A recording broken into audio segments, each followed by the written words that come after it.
We shall next see an interesting case study, primality testing. Given an integer n, the objective is to check whether n is prime or not. So far we have been discussing questions like addition, subtraction, multiplication, and subsequently we discussed factorial. And when we discussed factorial, we actually brought in the things that we have discussed as part of multiplication and addition and so on.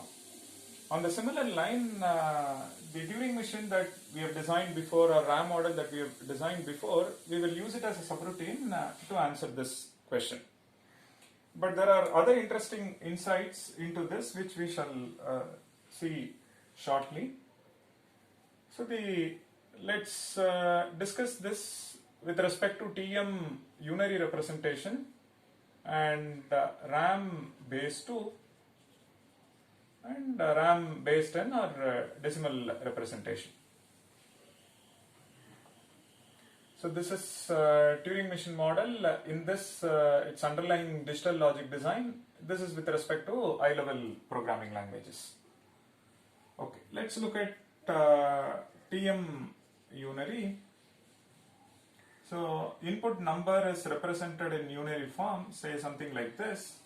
You want to know whether n is equal to 6 is prime or not, and after we process it, we may write after the dollar maybe 1 or 0, or we may write some other special bit, maybe 2 meaning it is yes, 3 meaning it is no. That's precisely the idea. So to perform this, what we do is we want to check whether 2 is a factor. Like that, we want to check whether 2 is a factor, 3 is a factor, and 4 is a factor, and so on. We want to know whether 2 is a factor. To check whether 2 is a factor, that's basically we need to invoke TM, which performs division task. Without getting into the details, let's quickly give what would be the time complexity of TM division. You can look at it this way: TM division is basically repeated subtraction, just like the way we saw multiplication. So this can be seen as repeated subtraction. So to check whether n is divisible by 2 or not, we keep doing this. N minus 2, with that we do minus 2, with that we do minus 2, like that we keep doing this.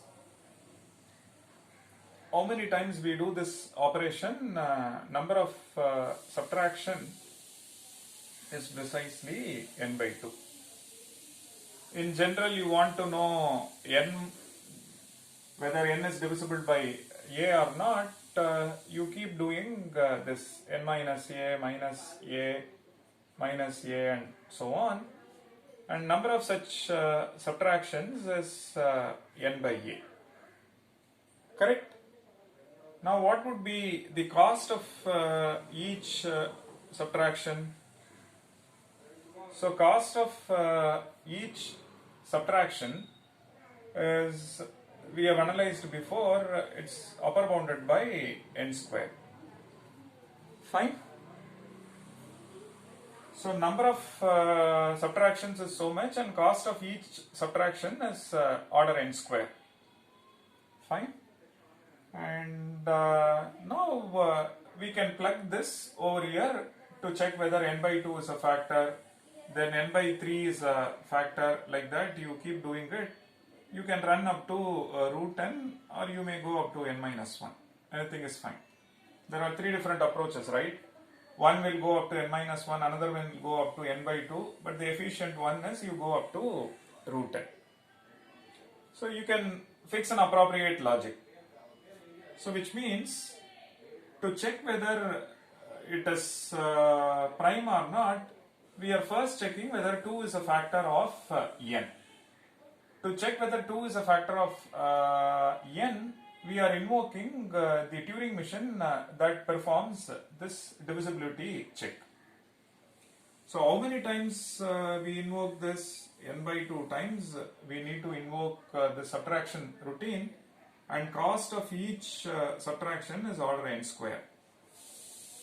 Then we want to check whether n by 3 is a factor, and the cost of that is order n square. How many times we invoke? N by 3 times, so it's order n square. So like that it goes. So this is what we do. It's only an upper bound analysis. We are not doing a strict analysis over here. So n by 3 times I invoke subroutine, subtraction subroutine, and cost of each subtraction is order n square.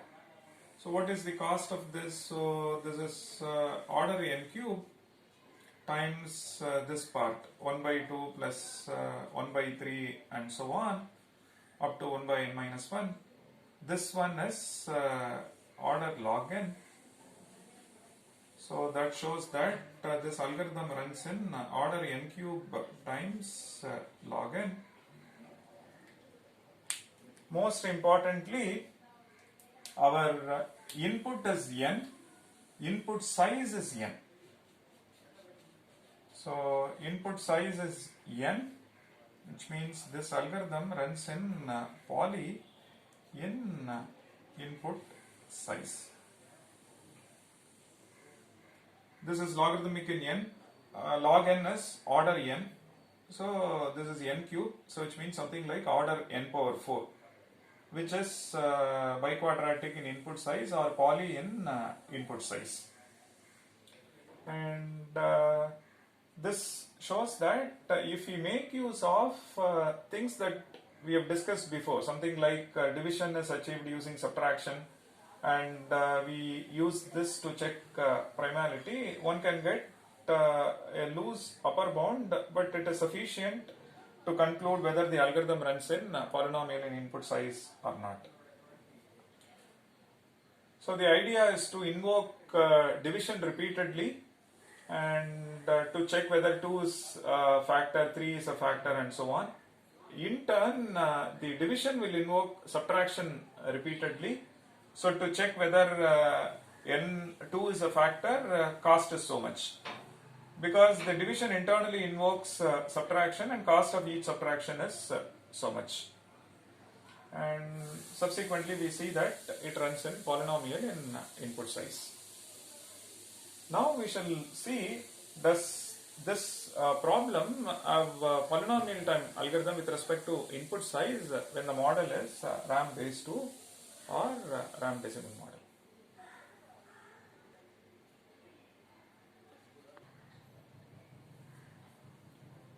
So next we shall see with respect to RAM base 2 model. So please note, one can again check whether 2 is a factor and 3 is a factor, and all of this one can check with the help of the underlying hardware or digital logic. Let's look at it this way. So this one is equivalent to saying n by 2 subtractions, and what is the cost of each subtraction. So you take a number, say n, how many bits we need to represent in binary? We need log n base 2, floor of that plus 1, let me write it as theta of log n base 2. Then with that you subtract 2, and which is this, but we make it uniform, so this is what we do. And you keep subtracting bit by bit, there may be a borrow and so on. So number of bit level subtractions, if you count, that will be log n base 2. Just like number of bit level additions is log n base 2, number of bit level subtractions is theta of log n base 2. Which means, we, as part of this, we invoke subtraction routine, meaning the subtraction hardware, full subtractor or some underlying logic we invoke, which incurs so many bit level subtractions. How many times this routine is invoked? This many times. So it is log n base 2. So this would be the cost to check whether 2 is a factor of n. Similarly, 3 is a factor of n. How many times we invoke subtraction routine? N by 3 times, and the cost of each is so much. So overall, we invoke n by 2 times, and the cost of subtraction is log n, and n by 3 times the cost of subtraction is this, and so on. So take n out, order log n out, so you get this. So 1 by 2 plus 1 by 3 and so on. This one is order log n. So what we get is order n into log n into log n. So what is this? This one is n can be written as 2 power log n, all are log n base 2 times log n square. So this part is quadratic in input size. What is our input size? With respect to RAM model, input size is log n base 2. So with respect to input model, it is log n base 2. So this is quadratic in input size, but this one is exponential in input size. So which means this algorithm runs in exponential time, exponential in input size. So this is interesting part. Here is the first case study with respect to Turing unary representation. The problem incurs polynomial time, polynomial in input size. And with respect to RAM base 2, it is exponential in input size. So which means checking primality, here is a computational problem for which Turing machine input encoding unary is efficient compared to RAM binary encoding. So this is what this is the ultimate purpose of this series of lectures on mathematical models. Given a computational problem, should I get into algorithm design first or should I focus on mathematical model first? Answer is yes, one should focus on mathematical model first. And fixing mathematical model, should I go for base 2 or unary or base 10 or some other input encoding is the next interesting task. Subsequently, after fixing mathematical model and the input encoding, one should get into the algorithm design. And here is a beautiful case study that says TM unary is efficient compared to this.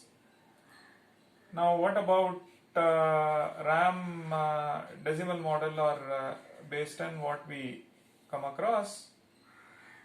So you run a loop, we run a loop for I is equal to say 1 to n or n by 2 or root n, whatever it is. Suppose we run this and then internally you check whether 2 is a factor, 3 is a factor and so on. So this runs in order root n, theta of root n. The other two approaches will run in theta of n time. So now you see that either this or this, and this is poly, but poly with respect to what? In value or magnitude, not input size. Because n is value, n is not the input size, and n is 5, 10, 100 and so on. So the algorithm runs in order of 100 and so on. So with respect to input size, if you see, and this is not having input size, this is only bringing n in the picture, so which means it's poly in magnitude. Suppose you bring the underlying decimal representation and you say that n incurs so many bits, say log n base 10 bits, okay, n incurs so many bits, then this number theta of n is 10 power log n base 10, which is exponential in input size.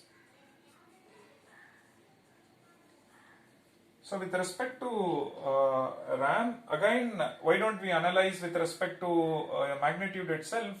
you will not be able to compare algorithms. One model is following input size, another model is following magnitude, and then you won't be able to compare the complexity of the algorithm to comment which one is better, faster, and so on.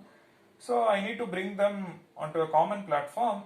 So let's represent all with respect to input size. If you follow this representation, then you see that RAM decimal model and RAM base 2 incurs exponential time with respect to input size, and whereas TM unary is considered to be efficient. And now one can ask other questions. Now that you know these problems, can we look at other classical problems, for example sorting, search, and computing GCD of two numbers, GCD of n numbers, LCM, and things like that.